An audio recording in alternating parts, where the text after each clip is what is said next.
sur leur vie est avec vous alors ce matin. Et vous serez bénis de toutes les fois où quelqu'un aurait pensé quelque chose de positif comme vous.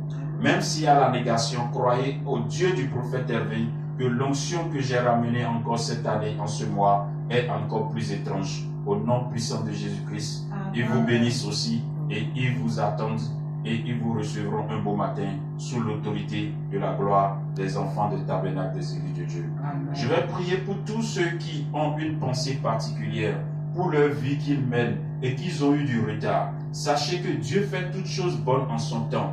Mais si Dieu fait toutes choses bonnes en son temps, qu'est-ce que tu veux que ça se réalise en même temps? Il faut que tu décides de ce que toi-même tu veux.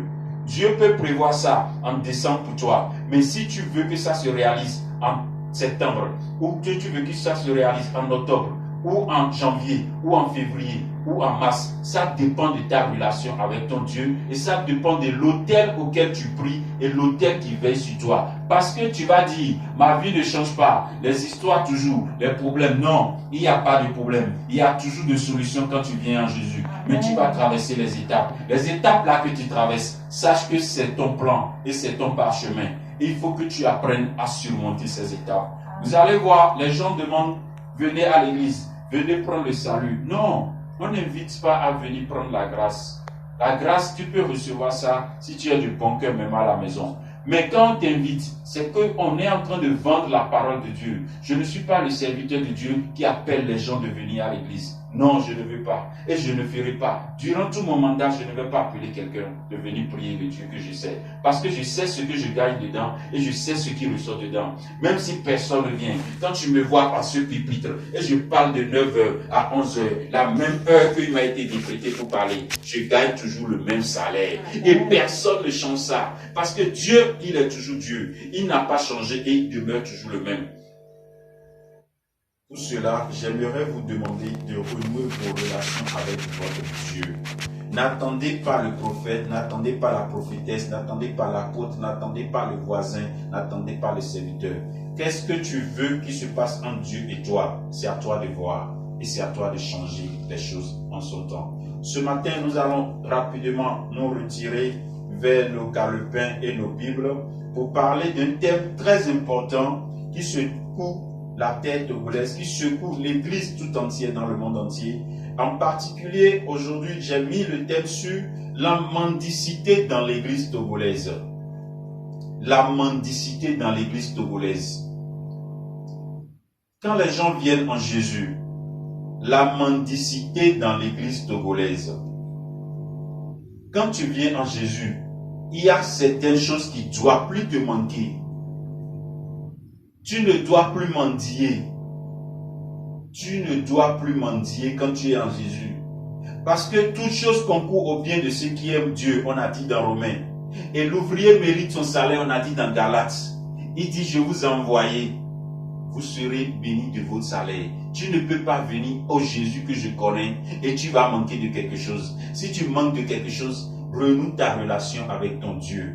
Mais l'église togolaise aujourd'hui, en général, le corps du Christ aussi fait partie. Il y a des pasteurs même qui demandent, il y a des prophètes même qui demandent de l'aide. Quel est le Dieu qui t'a appelé et tu le sais, il ne te donne pas de quoi tu as besoin. J'aimerais vous dire ce matin, frères et sœurs, il n'y a pas de différence dans la bénédiction. Ou c'est à toi, c'est à toi. Si ce n'est pas à toi, tu ne mérites pas, n'espère pas.